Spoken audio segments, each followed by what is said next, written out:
What's up, guys? Welcome to the Line Change. In this video, I wanted to talk a little bit about something. Now, I know what some people might think. This might be getting ahead of ourselves a little bit, as you can tell by the title of this video, as well as the thumbnail. We're going to be talking about who could the Canucks sign as a free agent in 2026. Now, as I just mentioned, this might be looking ahead too far, as obviously the 2025-2026 season hasn't even started yet. But everyone knows that this past free agency, it wasn't that very good of a class. It wasn't very deep. Obviously, there were a few names that were big names that were free agents. Brock Besser being one of them, even though he did end up re-signing with the Canucks. There you had Nikolai Ehlers, who was a big name, or as some would say, a big fish. But other than that, there wasn't a whole lot. Obviously, you had guys like Brad Marchand, Sam Bennett re-signed before they even hit free agency. So I don't really count those because they signed, or re-signed rather, before they hit the open market. But I wanted to go over this as obviously there's not a whole lot of Canucks talk going on. And I just feel as though it's fun to, brainstorm or maybe have a wish list of, potential players that you would want the Canucks to sign in free agency, specifically next offseason. So that is what we are going to do. But before we completely dive into that, I want to give a quick shout out and thank you to my sponsor, Gassy Jack Art, maker of that incredible artwork you see there behind me. And you guys can check them out yourselves at gassjackart.com. So let's go ahead and dive into this. Now I have selected some names who are free agents in 2026, and I just picked some because I feel as though not only do I like them as a player, but I also do think they could fit with the Vancouver Canucks. But before we actually go over the list of 2026 free agents, I wanted to go over an article that talks about a early look ahead at the Vancouver Canucks' cap space for the 2026 offseason, just so we can get an idea of what their cap space could be looking like, and then we'll look at the 2026 free agents. So this article, of course, written by our friends at Canucks Army, written by Stefan Roget, and he goes on to say the 2025 offseason is mercifully nearing its natural conclusion. Given a month or so, and the Vancouver Canucks and every other NHL team will be back on the ice for their various training camps. Give it 2 months, and the 2025-26 regular season will have already begun.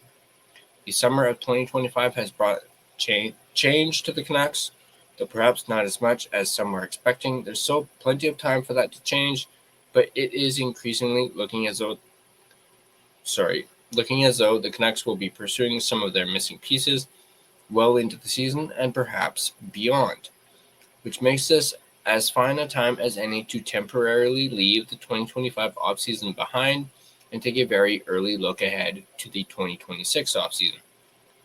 And more specifically, how much cap space the Canucks can look forward to having available at that point. Let's take a look at the 2026-27 cap ceiling. The NHL received a $7.5 million cap ceiling increase this offseason, with the ceiling going from $88 million to $95.5 million, and it's set to receive an even bigger increase next offseason, with the ceiling going from $95.5 million to $104 million, a jump of $8.5 million. It's a double-edged sword, really. The Canucks will be glad to have an extra several million to spend. It's just unfortunate that all of their rival teams will receive it too. Let's take a look at some raises incoming, in particular for the Vancouver Canucks. The Canucks signed a number of contracts this offseason, and 2 of them don't officially start until the 2026-27 season, which means that a couple of significant raises are already locked into the 2026 and onward books. As of July 1st, 2026, Thatcher Demko goes from $5 million to $8.5 million, a raise of $3.5 million. Connor Garland goes from $4.95 million to $6 million, and a raise of $1.05 million. Now, let's take a look at some contracts that could potentially be coming off the books. The Canucks will have several contracts and cap hits that expire as of July 1st, 2026. Some of these players will be re-signed in the interim, some will not. You have guys like Evander Kane, who is set to become a UFA with a $5.125 million cap hit. Now, of course, there is the chance that, depending on how he plays this upcoming season, he could be re-signed by the Canucks. Who knows? But for the sake of this, we're just going to say he becomes the UFA. You have Derek Forbort, who becomes the UFA, $2 million. Teddy Blueger becomes a UFA at $1.8 million. And Kiefer Sherwood becomes a UFA at $1.5 million. Obviously, a lot of Canucks fans do not want that to happen. They want Sherwood to resign, and there's possibly a pretty good chance that does happen. Linus Karlsson becomes a UFA or an RFA if he plays 53 games or more this season at $775,000. Victor Mancini becomes an RFA at $870,000. Another tiny chunk of dead cap comes off the books too in the form of Ilya Mikheyev's $712,000 in retention coming to an end. That leaves the 2026-27 with a rough skeleton depth chart that looks like this. You have DeBrusk at $5.5 million. You have Pedersen at $11.6 million. Brock Besser at $7.25 million. Niels Höglander at $3 million. Philip Hedl at $4.44 million. Connor Garland at $6 million. Drew O'Connor at $2.5 million. Atu Ratu at $775,000. Then you, of course, have a blank spot because that's probably where Evander Kane would be. You have Archie Baines at $775,000. And then obviously another empty space where Blueger would have been.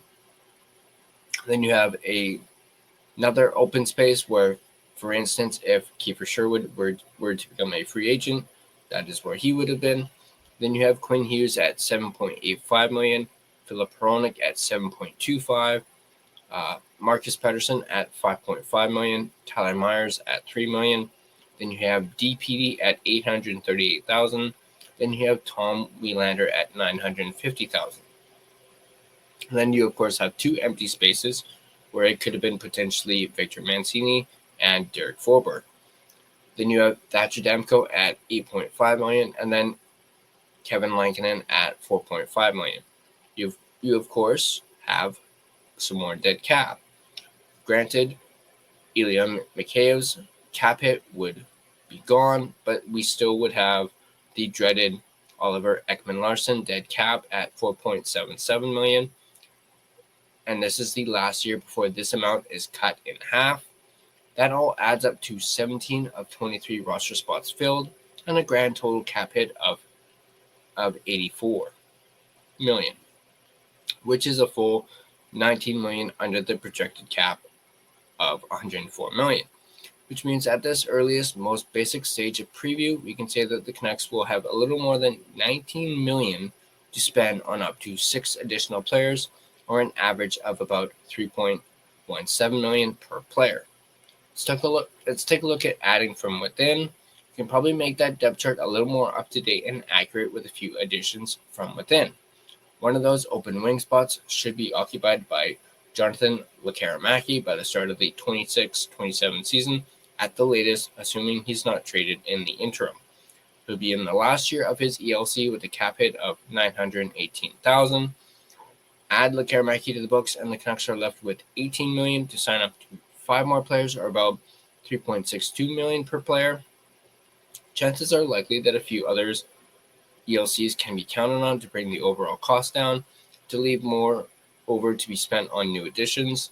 This might include Kirill Kudryavtsev and Braden Coots. You can probably also count on Mancini's RFA extension not being too pricey either.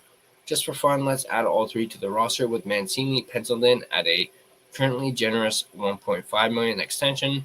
Worth noting that Max Sasson is another name who should be in the roster mix at this point, especially given that he loses his waiver exemption after this season. But we want to leave 2 open spots for this projection, so we're putting him aside for now. With Lekaramaki, Coots, Kudratsev, and a re-signed Mancini all on the roster, Canucks are now at 21 of 23 roster spots filled and an estimated cap hit of about $89 million. That would leave them with roughly $14.8 million to spend on just those 2 remaining roster spots, or an average of $7.4 million per spot.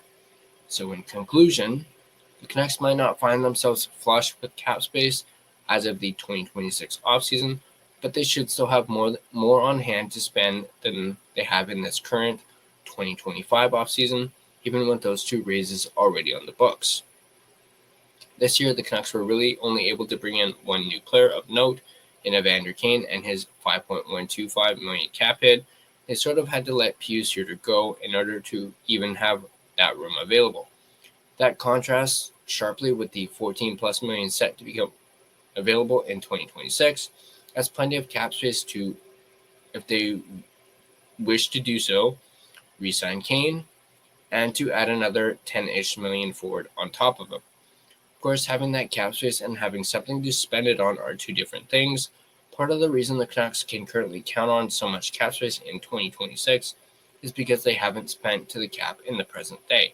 They're still $3.27 million under the projected cap for 2025-26.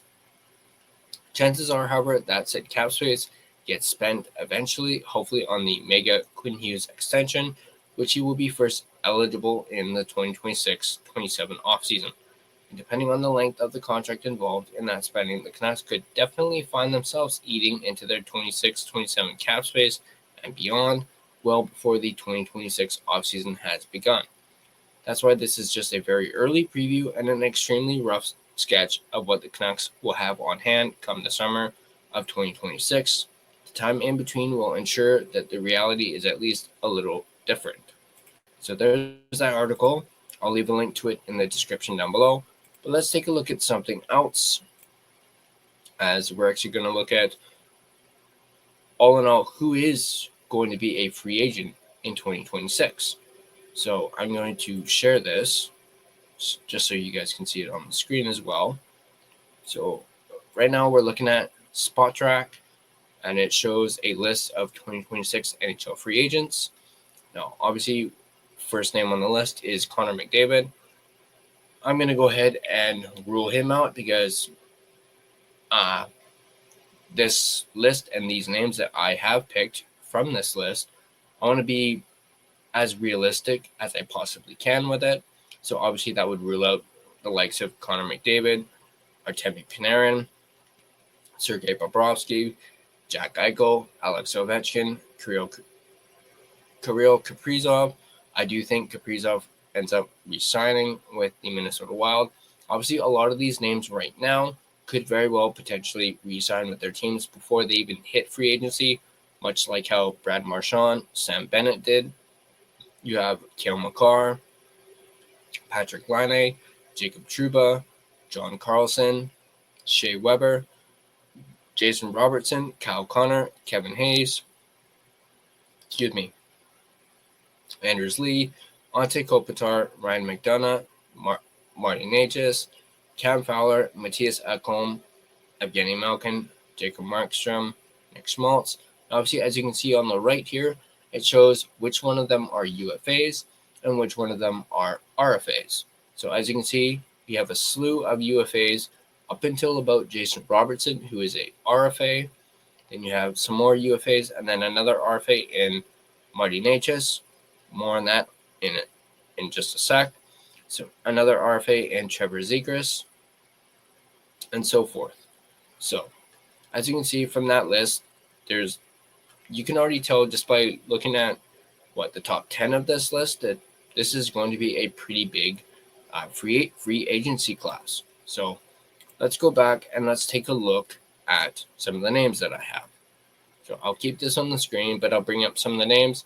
And now these are in no particular order at all. I just went through the list and picked some names that I thought would fit with the Canucks. And so yeah, let's go ahead and dive right into it. I'm going to start off with one that not a lot of Canucks fans may maybe pick, but it kind of, this player appealed to me, and I've also, for some reason, liked this player, and I think he could be a potential good depth option, just for the sake of this. So I'm going to go ahead and start off with Michael Bunting, who played 76 games last season, 19 goals, 19 assists, 38 points in 2024-25. I just think he could be a good depth option. We can agree to disagree on that. I do like his feistiness. I do feel as though he kind of reminds me a little bit of Matt Cook from back in the day. So he's one. That is one reason why I picked him. Another one would be JG Pajot, 79 games played, 14 goals, 28 assists, 42 points in 2024-25. I just think he, again, could be a good piece. He's probably not someone that Canucks fans really look at, but perhaps that point production could increase if he were to be, signed with the Canucks, traded, any way that could get him onto the Canucks, maybe a fresh start, could be good for him. Another name we have on this list is Nick Schmaltz. 82 games played, 20 goals, 43 assists, 63 points in 2024-25. Now, obviously, Schmaltz is a very talented player, very good player. He played a full season last year, 20 goals. He's a 20-goal scorer. I do feel as though Nick Schmaltz will be pretty pricey, and he is going to be demanding quite the big contract based on his point totals, 63 points. But I just thought he could be a potential realistic option for the Canucks to sign if he were to make it to free agency. Next up, I have Alex Wennberg, 77 games played, 10 goals, 25 assists, 35 points in 2024-25. Obviously, this one might be a little bit of a stretch. I just only picked him because I like him as a player, and he is, in my opinion, a good depth option. Granted, he's only got 35 points, and he doesn't really score much, but then again, I'm just, kind of spitballing here. Now, who do I have here now? Oliver Bjorkstrand, 79 games played, 21 goals, 25 assists, 46 points in 2024-25. Again, similar to Wennberg, I just like him as a player. Sure, he only had 46 points last season, but he is a 20-goal scorer, and I just, once again, think he could be a good depth option, especially on the wing. Moving on, let's go over this one. Let's go over Eli Tolvanen, again, a player that I actually really like. I've actually picked him up a few times in fantasy hockey. 81 games played, 23 goals, 12 assists, 35 points in 2024-25. Once again, another 20-goal scorer, and I just think he could be a realistic option for the Canucks if he were to make it to free agency. And I also don't think he wouldn't cost too much for the Canucks either. On that note, another one, and this one Canucks fans are going to be pretty familiar with. Andrei Kuzmenko, 66 games played, 11 goals, 26 assists, 37 points in 2024-25. Now, I know what some people might be thinking. Really, Kuzmenko? He's already, been with the Canucks. That ship has supposedly sailed. But this is also, I guess you could say this is borderline realistic. I'm also, if you have been watching this channel, I'm a big Andrei Kuzmenko fan. You can actually kind of see his jersey right there in the background. I've been clamoring for the Canucks to bring back Kuzmenko, especially with Rick Tocchet now no longer coaching the Vancouver Canucks. And obviously everyone knows he had great chemistry with Elias Pettersson during that one season where he almost scored 40 goals. And I just think it would be great to bring back Kuzmenko. And I probably will never give up on that pipe dream. So that's why I have Kuzmenko on this list. Keep in mind, he did sign a 1-year deal with LA, so it could be a prove it deal.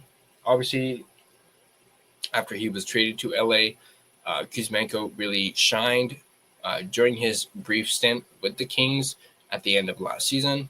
I do think, despite him only having 37 points in 66 games last year, keep in mind he played for 3 different teams. He started with Calgary, was traded to Philadelphia, and then was traded again to LA. So he played for 3 different teams. I do think if he has a full season in LA, we could potentially see not necessarily the Andrei Kuzmenko from a couple of seasons ago, but we could potentially see something very close to it, especially with him getting a full season with the Kings under his belt. So that is why I picked Andrei Kuzmenko on this list.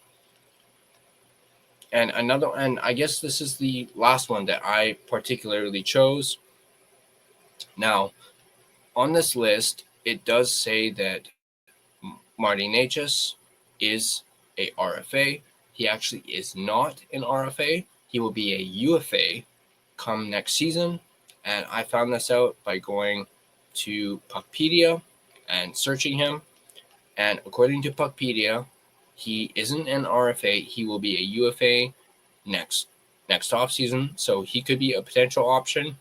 Obviously, 79 games played, 27 goals, 56 assists, 83 points in 2024-25. Obviously, Marty Necas had one of the best seasons of his career last year. And obviously, Necas has also been kind of connected to the Canucks. There have been talks about, the Canucks being interested. And, obviously there was those rumblings with Elias Pettersson and them potentially trading him to the Carolina Hurricanes. Supposedly, rumors are saying that they wanted Necas, and maybe Carolina wasn't willing to give up, Necas for Pettersson, or they wanted something else to go along with it. But I do feel as though Marty Necas could be a really good fit for the Vancouver Canucks, especially considering he can play center and the wing, so he can play both positions. And I just really like the idea of seeing Necas play alongside Petey. I think him and Petey would have some really good chemistry. Necas is known as a playmaker. Sure, Petey is as well, but so I really feel as though both of them can play off each other. And when you look at 83 points in 79 games, who wouldn't want someone like Marty Necas on your team? Like, honestly. So that's why I put Marty Necas on this. But, yeah, I just think he could potentially be a realistic option. Granted, he's probably going to be pretty costly, as he's going to want a bigger contract than what he has already, which is actually, let me bring that up real quick. Excuse me, I did have that. Where did he go? Oh, I thought I had it. That's okay. Let me just quickly search it on Puckpedia.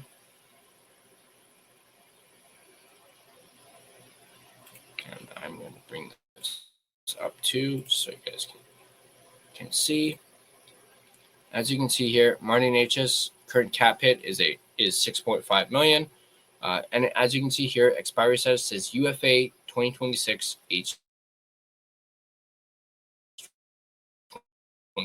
H27. So even though on Spot Track it says what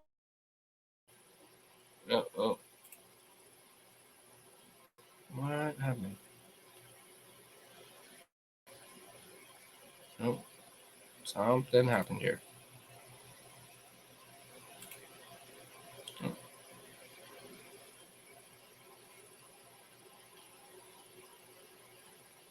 Hang on.